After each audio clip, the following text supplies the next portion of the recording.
Lynn Brown from Brown's Custom Black Mesa, the protector pad, corrector pad, many other things such as never tight, near tight girths, and never tight cruppers.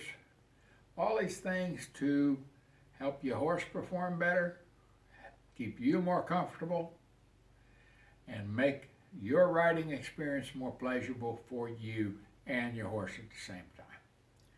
It doesn't work if it's just for one. You can make the most comfortable horse in the world, and if you hurt all day long, it ain't any fun. So to show you saddles, the first saddle we're going to show you right now for this store presentation is the Cowboy Dressage. This is the one that I ride. It's seen a little sun, it's seen a little bit of rain. It doesn't spot up with what we put on it. But Cowboy Dressage is close contact, English, bar, and cantle, and a western fork. This fork is the old Chuck Shepard fork. Very popular still for working cowboys. We have simply widened this fork to where it's not so narrow in front. Very classy, gives you some good security. It's a good rest to come up against when you're forward, ride hard and fast, gonna throw a rope or anything else. Show you a few other things about this saddle and most all Black Mesa saddles. And that is this open channel down the middle. The little bit of lacing you see is on the rear housing. It's not on the skirts. The skirts are open. They're open all the way down to give you a channel. And there's 2 layers of leather all the way down this skirt. Then your real sheepskin, and I use a full thickness sheepskin. So, protector pad that comes with it is made for it for one particular reason. Try to keep it reasonably short in the rear. This saddle is a 17. When I say it's a 17, if I measure it right here, it measures 17 right there. But more important than that, a 17-inch saddle should measure 13 right here. And that's what it measures. That 13 gives you your true seat size. From the base of the fork, the point of the cantle, 10 inches is 14, 11 inches is 15, 12 inches is 16, 13 inches is 17. In order to get a true 17, we have to build a 17.5 tree. So this one's a 1/4 inch short with some of the leather on it, but it is a 17. When you build a saddle, you lose some of the seat size. Foam in the seat, 3/8 of an inch of neoprene. Leather right here. We put a leather base seat underneath the foam. Leather skirting, shaped to the tree. All of this is sewn together. It is built, first the leather base seat, then a layer of foam cut right to here, then the upholstery leather glued onto that and extended on down with the base seat underneath, extended an inch down from this seam. Then we cut and glue on the seat jockey, as it's called. And it's done on both sides so that it is recessed and gives you a smooth transition. Everything is then gently pried up and taken off and sewn all the way through the skirting leather underneath, the upholstery leather on top of that, the seat jockey that's sitting on top of them. It's sewn all the way through on both sides. These kind of seats that I developed a long time ago for Orthoflex do not come apart and are extremely comfortable. So that's why we make them this way. The straight stitch cantle binding on this still gives you room to tie gear off the back. So there's a crupper D here, strings, you've got your ring for your flank cinch, billets and flank cinch if you need it. quite frankly, the way this saddle is made is that you don't really have to have it.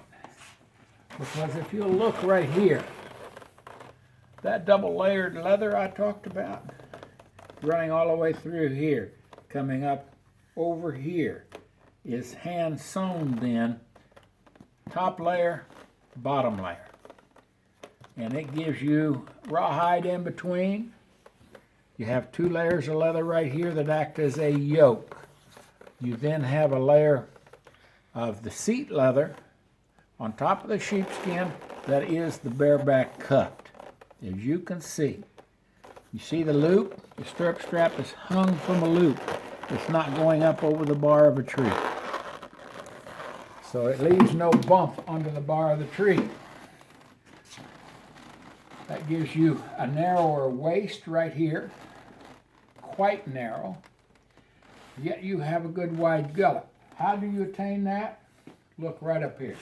It's called twist in the bar. You start at your 15-degree angle back here, you turn it, and you start turning it right in the seat, so it gets steep right here.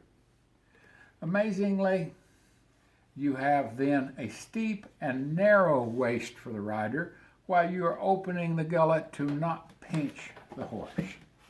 You can always slip your hand in here when you're on a horse with one of my trees. But look down here. This is where your contact is.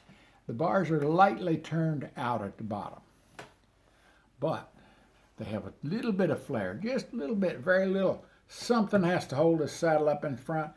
That's the bar, and the foot of the bar is what straightens the tree. This is a mold of a 15-hand horse's back, and you end up with no rock in these trees because the foot of the bar straightens the saddle if it's in contact with the horse. A 90-degree tree, it's not in contact with the horse. I've shown on Facebook a number of trees, 45 on each side, 90-degree tree. This is not what we're dealing with here.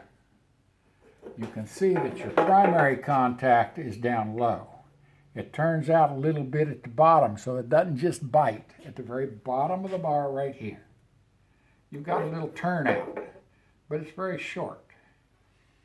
Your primary contact is through the middle of the bar and the bottom of the bar, as you can see where the contact is. That leaves you with no pinch. Now, I don't pretend that a horse is shaped like this. That's why 90-degree trees with a 45-degree bar angle do not work. But this gives you an idea of the difference between these trees and what you're going to find in literally every other saddle. Here, you've got a horse shape. It's a 15-hand Arab mare with a saddle pad on the mold. She was not a big horse, a round-backed horse. She had some wither. She was not just round-backed. She was not the extremely classy Arab. She was more of an endurance Arab. But we have space, we have contact to here, and you will always lose your contact at the tail end of a bar on this English bar. But it's not that you're losing a lot of it, you lose it on most bars. Tree, you can't see all the fiberglass because the resin is ultraviolet cured. That means when we put on the heavy fiberglass, when we put the fiberglass in the seat, very heavy, and on the bottom of the tree, the resin completely saturates the fiberglass. And the resin sinks into the tree because we use quite dry wood. It becomes very light compared to most saddle trees. The gullet on this tree, let me find my tape. This is how you measure gullet on a saddle. Excuse me. I see pictures on the internet where people are measuring the gullet width, and they're way out here somewhere, they're way down here somewhere, it's 9 inches down here. It has nothing to do with the gullet width. The gullet is right where the bars meet the fork, 7 inches. That's a finished gullet width on the tree. 7 inches is very adequate. Even 6 is adequate if you have the proper twist and angle. as I am widening this to 7 inches, I am narrowing it at the bottom. So you end up with an inside contact to contact that's only 11 inches. That's 2 inches less or more than the average saddle. They're winging out. They leave the tight spot at the top of the bars with their angle. We don't do that. So this is the Cowboy Dressage. This is a number 18 horn, which is a great all-around horn. It is a roping horn. It's a low dolly, like for calf roping. But there are team ropers that'll wrap this and go ahead and team rope with that horn. This tree's not made to the team roping standards of today, but if you wanted to work with it and do that, you can. A little more about this saddle. I've shown you the way the skirts are made. It leaves them flexible, especially up under your thigh as the saddle breaks in, right under here. It also leaves you with 3 slots. You work off the center slot for the rigging. Look at it. It's about a 7/8, well forward. You then have the rear slot. If you have a big walking horse with big shoulders that scoots the saddle too far back all the time, the last loop you take to the girth, you go up through the rear slot, down to the girth, and buckle up after you've made these wraps on it. That will pull your saddle forward. You do just the opposite with the front slot because we're ahead of a full forward rigging there. Notice these slots are angled to go down to the girth with a strap, which you don't find in any other type of rigging like this. And that's the angling of the slots to go right back down to the girth. Hold your saddle back, hold your saddle forward. 90% of the time, keep your saddle where it should be, right there. I do another thing in the Cowboy Dressage. You'll see that this stirrup strap is coming down going through the fender. There is no offset. Where the stirrup strap is hung from is straight down. If you hook onto a fender and the strap is at the front edge of the fender, then you're kicking your feet out and pushing yourself back. The old style saddles didn't often do that. They had a strap running straight down from the saddle. So that keeps your legs under you much easier. I do that in the Cowboy Dressage. It's also easier to change fenders and fender links. Something that you don't see on this tree is the loop. We have these cast. We polish them by hand so that it's smooth for your stirrup strap. You have to pull your stirrup strap out and oil it where it runs over this loop.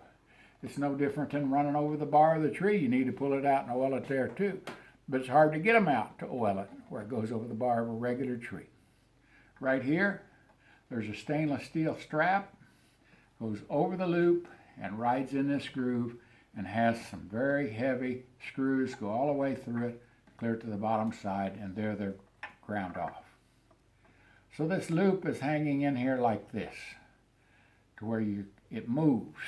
It rotates this way, and it does not leave you with the strap running into horse. That's why we can do the bareback cut on the skirt and not be worried about the stirrup strap bump, which sores the horse where it goes under the bar of a regular tree, because there's no room for it. We got contact right here in every saddle tree. And going over the loop leaves you with free swinging strap with the loop. What you see here is my new Millennium stirrups. It's what I ride. It's right there for me all the time. It automatically keeps the leather turned like your little leather wrap will do. It contains the end of the stirrup strap. So the end of your strap is right there inside the 2 little tabs. The cam in this stirrup, people don't understand. That cam, you can see where it's wearing against the leather right here. That's because when I throw weight in a stirrup, it takes my heels down with a little bit of weight. If I throw a lot of weight in it all at once, it takes my foot and leg out away from me and keeps my seat in the saddle.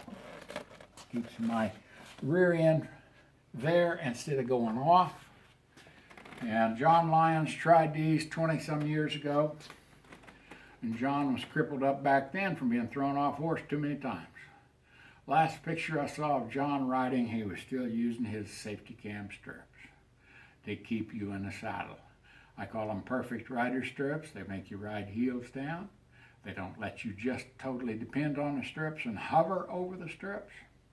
If you're a roper, you turn the stirrups around. That puts you toes down and legs back when you get up. But the way you use it for every other kind of riding, cutting to trail, is to use it like this to where it makes you more secure. Thank you very much. I hope you have enjoyed the presentation. This is the older style of inset here. Now I do one that's leather with little beads and carving. It says Brown's Black Mesa right in the middle. Thank you, the Cowboy Dressage.